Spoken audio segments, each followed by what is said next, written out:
యెషయి ముద్దు నుండి చిగురు పుట్టెను, యూదా రాజుగా భువిలో ఉదయించెను. యెషయి ముద్దు నుండి చిగురు పుట్టెను, యూదా రాజుగా భువిలో ఉదయించెను. యోనా కంటే శ్రేష్ఠుడు, యోహాను కంటే దీనుడు. యోనా కంటే శ్రేష్ఠుడు, యోహాను కంటే దీనుడు. నరునిగా వచ్చెను, ఇలలో జన్మించెను. నరునిగా వచ్చెను, ఇలలో జన్మించెను.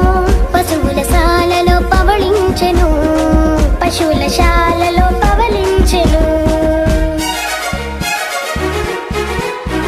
బెత్లెహేములో నజరతు ఊరిలో, బెత్లెహేములో నజరతు ఊరిలో వాక్యమే శరీరధారి అయి వచ్చిన ప్రజాది రాజును చూద్దాం.